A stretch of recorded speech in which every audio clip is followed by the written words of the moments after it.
Welcome to Offbeat Photography Tokyo and the next music room sessions.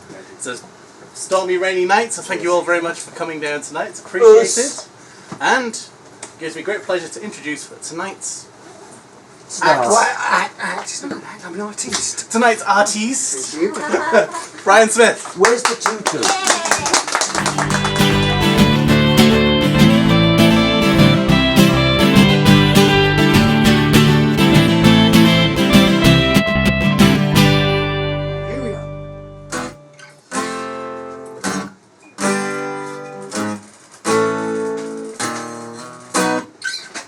I'm sneaking out, I'm trying to muffle the sound. I'm sneaking out, but the headache just bound is bound to give the game away.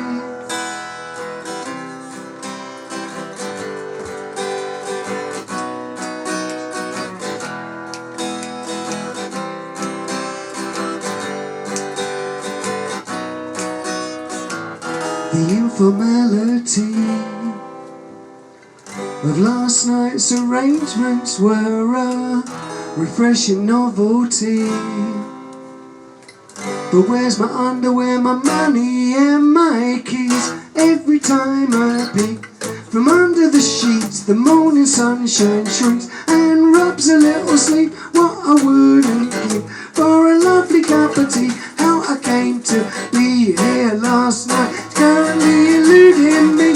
I'm sneaking out, I'm trying to muffle the sound. I'm sneaking out, but this headache just pounds. It's bound to give the game away.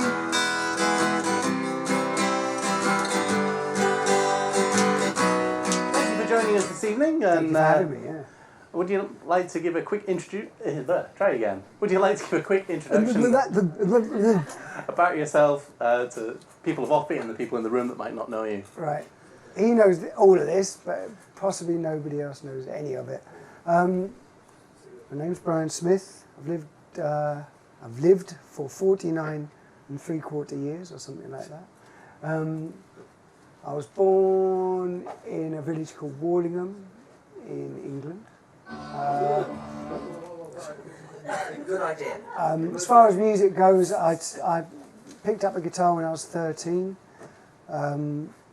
Started playing with friends from about 16 or 17. Started playing more with friends when I went to university at about 18. Started a band there.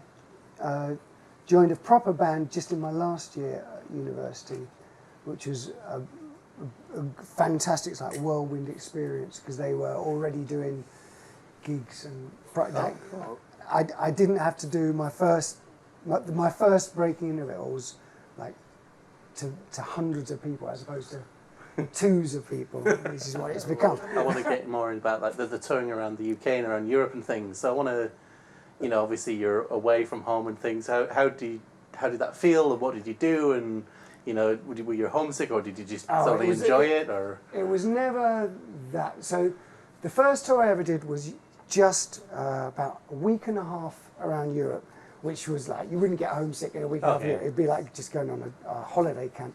But that was this amazing opportunity. The Visions of Change got this tour with a band called Fugazi, who, if you're into punk music, they're one of the sort of American punk music. They're one of the five kind of like. Yeah, you've got Black Flag, Dead Kennedys, Fugazi. Trying to think who are Dickies and Descendants, something like that.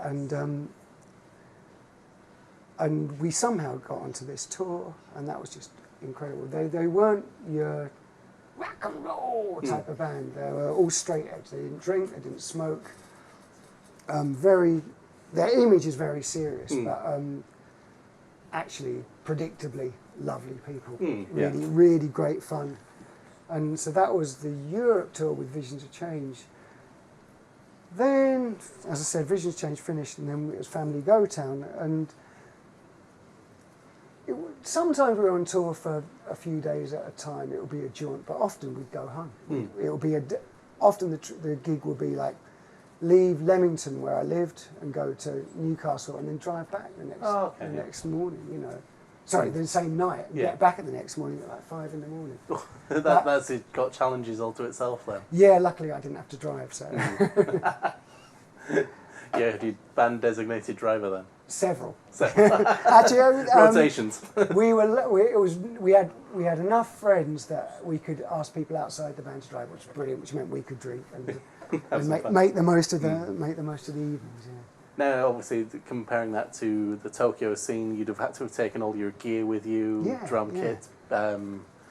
So that would have presented its own challenges as well then. Well, if you've got a van, you can do it. If you haven't got a van, you can't do it. So it was as simple as that. When I came to Tokyo, I was just like, wow, all these live houses, they've got their own backline. They've got this top-notch equipment. You've got Marshall amps, you've got Fender amps, you've got, what else do they have? They have JCs, they have, what's the other one that's always the twin, the Yamaha twin. The bass players have always got a choice of like, what do you get? You get a PV or an Ampeg or something, don't you? Like the fiddler. Nick said you had to mention the fiddler. The fiddler's equipment just jaw dropping. No, but live houses and bars in Tokyo, it's brilliant. Yeah. You just have to turn up with your own guitar. Maybe not even that. Sometimes there might be somebody else playing who's kind enough to lend you one. So, yeah. But Britain, very different. You take everything, and there's always a 50-50 chance at the load-in or load-out someone will steal something as well. So, which has happened to a lot of people, a lot of bands I knew. Yeah, because I think I've heard stories of even like people in the States with similar stories because they carry the gear around with them and things as well. Oh, well, let's jump back. We'll jump through time, jump right back to the beginning again. You said you got a guitar when you were 13? Reckon, yeah, something like that. Yeah. What was the driving force behind getting that? Revenge. I had an older brother he'd started playing guitar a few years before, and he was very good, and he still is very good. This is my middle brother, Colin, and but he used to play it when I was watching telly. He used to drive me up the wall. It's like, shut up, I'm trying to watch Captain Pugwash or whatever. And the only way I could get back at him was to do the same thing. So I started playing to annoy him. Yeah. And he just slowly started figuring out the more annoying chords. And it obviously became the hobby and the passion and... Yeah, it became, fully, all encompassing. It became lost interest in football, lost interest in sport generally, interest in girls and stuff. It seems impossible that we made it up the stairs at all.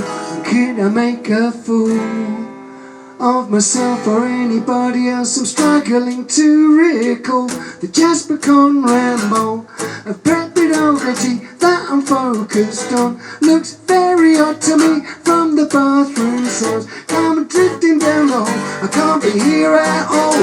I'm sneaking out, I'm trying to muffle the sound. I'm sneaking out, but this headache just pounds, it's bound to give the game away.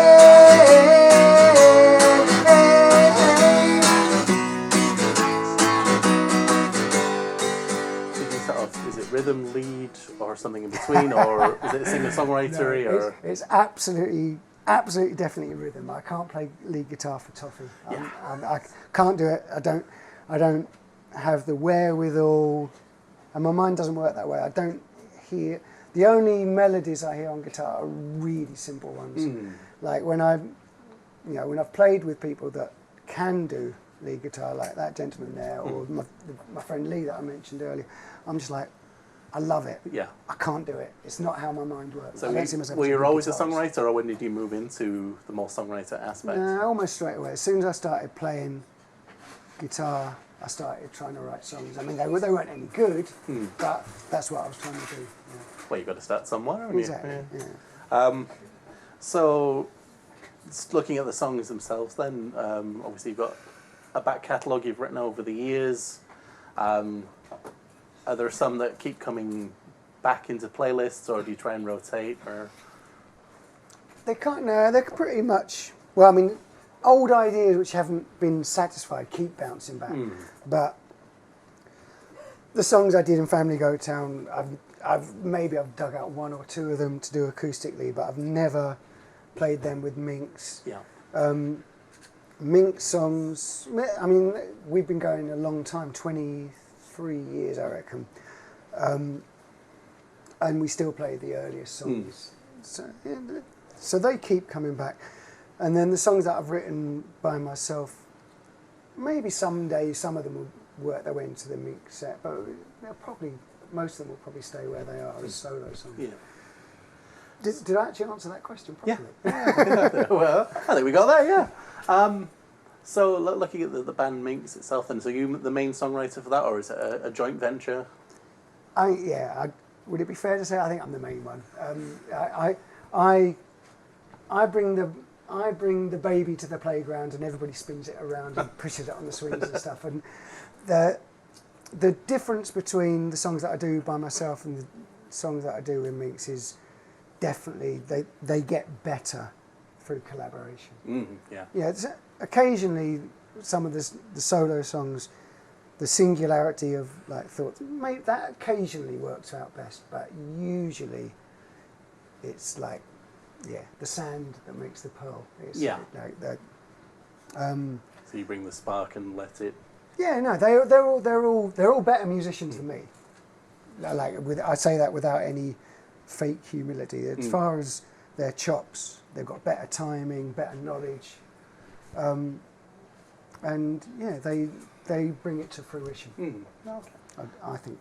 So obviously, that sounds like then you start the songwriting process at home. That's right. Yeah. And then, so when you pick up the guitar, or do you start with the lyrics first and go with the guitar, or do you pick up the guitar and just play around till something sticks? It's a mixed bag, but usually the germ of the song will just come from just singing to myself. Yeah. Like I might just be annoying myself, like just going like, that glass needs refilling, it needs to be refilled now, and I'm just like, oh god, that's actually quite catchy. That wasn't, of course, but I might hear a rhythm in something or a melody in something, and then just like brush it down a little bit, and then if it survives 5 minutes, then I might next time often it's when I'm on my bicycle ride to work. If it survives 5 minutes, then I might stop at the traffic lights and just sing it into my phone, and then.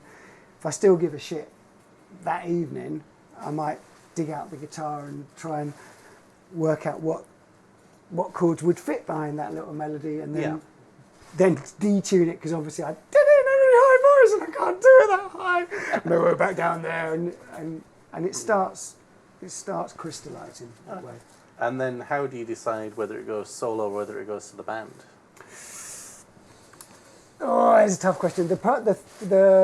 The thing which limits the band at the moment is just people's time. It's to cook an idea up from an idea to being a song that you're happy to present in front of like however many people. It takes hours. Occasionally you'll get a song which just like writes itself. It's totally intuitive, and everybody in the band just like looks at each other and goes, I know exactly what you mean. They're rare, and so to get something really that all five of us will be proud of takes a lot of hours. So to be honest, recently most of the songs I've written have become solo songs, but some are just so obviously meant to be played by this band. It's got like some stupid catchy hook. It's like, I can't keep that one to myself. That's got to be a band song. So we got there's one that's being sort of simmered right now called "Cruel Old Goodbye." I wrote it. I think I wrote it mostly by myself, but it was like I can't sit on this one. This is like it's just obvious that it should be played with these gentlemen. And so what gives you this? Because obviously your lyrics are they're actually quite insightful. They're you've managed to, would I be wrong in saying capturing sort of a segment of real life? There's honest emotions and feelings that you've kind of captured in a song. Is that something conscious or something you've worked at over the years, or or just something that? I spend ages on what, like, the words come hard to me. They don't come easily at all, and I'm really paranoid about singing a bunch of lyrics that would embarrass me. Mm-hmm. So I'd rather sit on a song for ages and let it develop rather than spunk it quickly and just and come up. There's about 2 or 3 Mink songs where I'm like, I'm not proud of these words at all, and I don't really enjoy singing them, but they happen to tally with quite catchy tunes. Oh, okay. But no, I'm patient with the words. I'll wait till something that I feel is worth, an idea is worth fleshing out comes exploring, to me. Yeah. So quite often I'll reject 2 or 3 sets of lyrics for a song, like 2 or 3 ideas. Not sets of lyrics. If it's a bad idea, I won't be able to write lyrics for it. Okay, and so how do you go about that first initial capturing an idea then? They're usually stories. They're just like some sort of story that I think would be funny to tell. That most of them aren't autobiographical. Most of them are made up stories. I'll hear a snippet of conversation and it will suggest a character. That's exactly it. I'll hear a snippet of something and it will suggest a character. That character will suggest a scenario. The scenario will suggest a backstory, and then that's the way it comes. I've not actually ever thought about that before, but yeah, I think you've nailed it for me.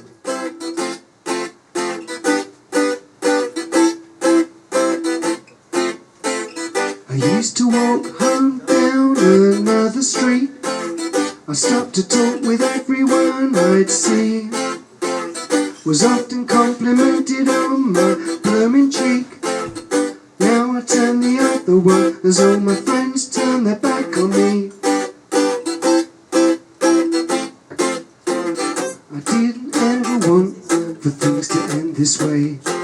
This isn't something that I'd foreseen. I told myself that what I did was really for the best. All the evidence suggests that everybody else disagrees.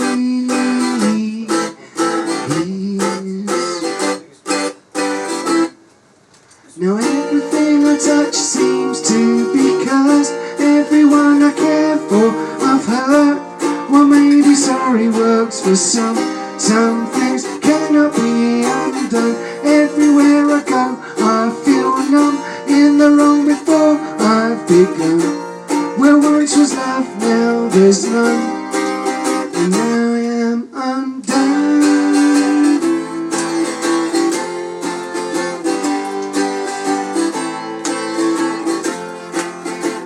We used to stagger down together down another street. Now I stagger all on my own. And anyone who even deigns to acknowledge me draws a sharp breath when they see what I've become.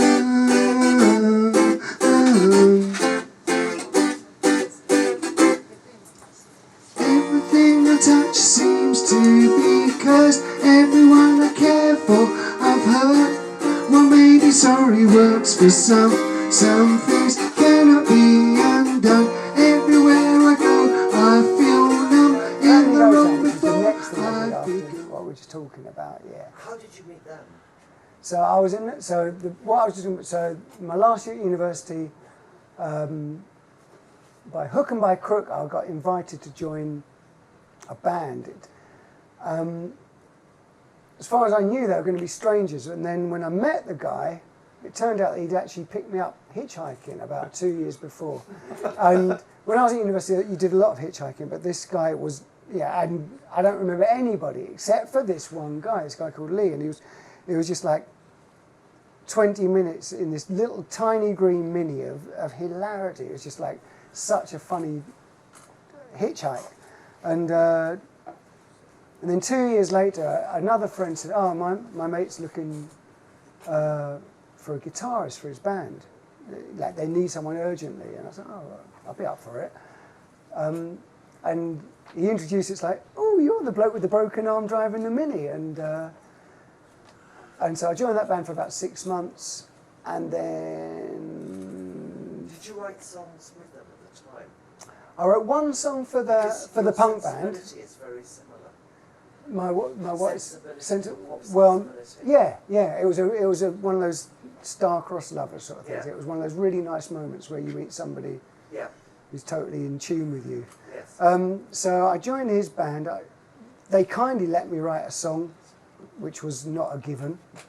And then, unfortunately, that kind of dissolved after about 6 months. Mike, I'm ready if you are. This is from Michael Parrott. Our beloved Michael Parrott. Michael Parrott. He says, Brian, Yes, I Michael. note from your songwriting explanations that inspiration frequently strikes while in the saddle. Hey, that's Me rude. too, he says. Oh, really? Not me, him. Oh, him too. Other Mike. Not. Do you favour derailleur, Sturmy Archer, or single speed for best result? In brackets, surely not fixed wheel. Obviously, Mike, you're right. Fixed wheel would be ridiculous. Fixed wheel would restrict your You'd be able to songwriting. go backwards, though. There is that, but I. Wait. I think that Au revoir. Take good care. I would go for the derailleur. Yeah.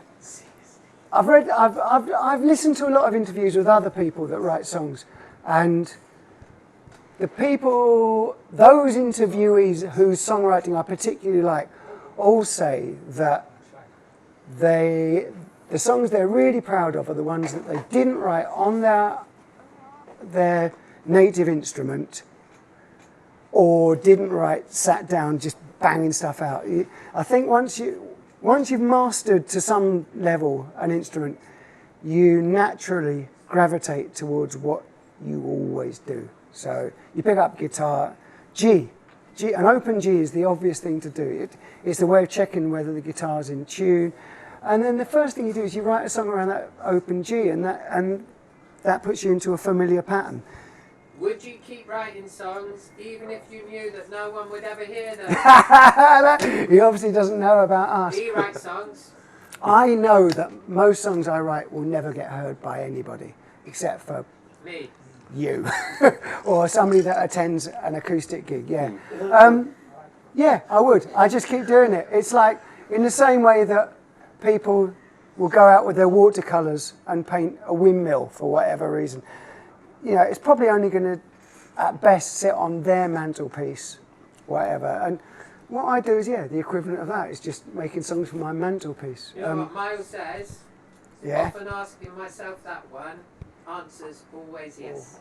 I know at the moment I'm not productive at the moment, that the new ideas aren't coming, so I'm working out cover versions. Through playing cover versions, I'll learn a few new tricks on the guitar. They will enable me to realise a different idea, the next idea that comes up. Next, I'll have another set. I have a new couple of little mini skills which I can add to the next idea that comes along with it. And I got a question from Facebook from Dale, who will be our guest next month. Right, I Dale. will plug that in. From the Parallel Lives. Yes, from Parallel Lives. And it says, what inspires you to create original music? So this is along the similar theme. All right, I typed it. Actually, yeah, God, just read my answer. I wasn't quite sure what he meant. What inspires the original music I make, or what inspires me to make original music as opposed to cover versions? If it's the latter, I don't know. I'm more interested in Telling your own stories. yeah, like even when I was a kid, like before music was anything to do with it, as soon as I could learn how to draw a Snoopy, I started trying to do my own cartoons. It's not like any big deal. It's just the way some people's, I suspect a lot of musicians' brains are wired. Yeah. Like you'd rather make something than copy something. But, you know, what colour socks am I? What would you do if you couldn't play the guitar or sing? Good point. Yeah. I like, they depend on my hands, so I wouldn't be able, I can't say paint, because that would be out. Run. I'd run creatively. I'd run in patterns. Ministry of Silly Walks type runs. Sort of thing, yeah. Yeah, I don't know. I'd probably have a go at painting rather than, if it was something creative, it wouldn't be ballet. Okay. I don't think I do. I don't think I do any kind of dance form. I suspect I do like visual arts before trying to be an author. I don't think I'd be an author, and I wouldn't be a poet. That's for sure. Probably, yeah. And where can people in YouTube land go to find your music? I've put a load of stuff up, including Mink's songs on my channel, which I'll put in the notes to this. But I don't even know what it's probably Brian Schminks or something. Can I come back to you with that well, one? we'll put links in the description. I've got a channel, and there's a load of my solo songs, there's a load of Mink songs, there's loads of stuff that I like. Actually, one thing that I haven't mentioned this evening, there's one band that I will always push whenever I get the chance. I know I've talked about them with Atsushi before. There's an English band called Cardiacs, and my music is nothing like their music. I wish I had the capacity to make music like them. But if I could turn anybody in this world to Cardiacs, that's the band that I love the most. They're my favourite band in the world, and their music is just like an ocean of psychedelic ecstasy. And it's not to everybody's taste, but if it is to your taste, you will never look back. Oh, well, maybe try and put a link in there as well for people who want to check that out. Please do. I'll put it for your notes. Yeah. Oh, fantastic. Oh, well, thank you very much for joining us tonight. It's been a Thank pleasure you having very you much. down. It's been fantastic to be able to talk without being interrupted. And okay, so like I said, we'll put some links in the description. Thank you very much for coming. Thanks again for Nick for having us here at Infinity Books, and we'll see you next time. Brian Smith, everybody. All of you. Cheers.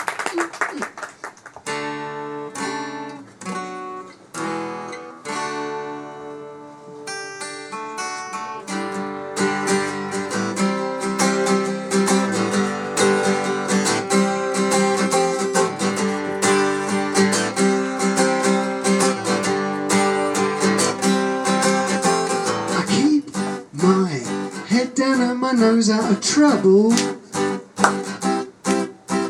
I keep mum and my daddy leaves me alone. I keep my hand and my ears to the ground, but I cry as I miss my family. I see them, but only every other Sunday. The big one has got a boyfriend and a name about town. The mother curses the day I was born, wanna hide and vanish for the rest of my life. I jump the wall if you take me in with you. I jump the wall if you take me in with you. I'll jump the wall, I'll jump the wall.